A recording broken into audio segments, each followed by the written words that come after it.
आज हामी मधुमेहको बिरामीले खानापछिको ब्लड सुगर जाँच गर्दा के कुरामा ध्यान दिनुपर्छ त्यो सम्बन्धी हामी छलफल गर्न गइरहेका छौँ।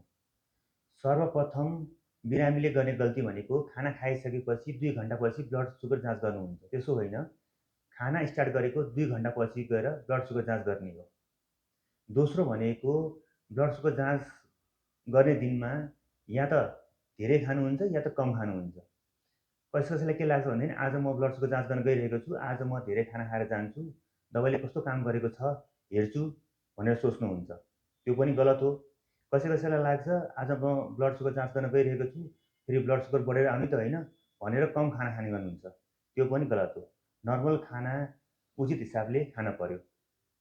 तेस्रो भनेको धेरै बिरामीले ब्लड सुगर जाँच गर्ने दिनमा जुन छ दबाई खान बिर्सिनुहुन्छ।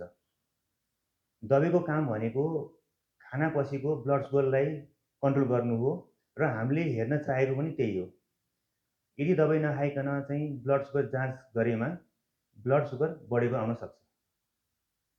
र अन्तिममा भनेको ब्लड सुगर जाँच गर्ने टाइममा स्मोकिङ, अल्कोहल र हेभी एक्सर्साइज पनि गर्नु भएन। हस् त, धन्यवाद।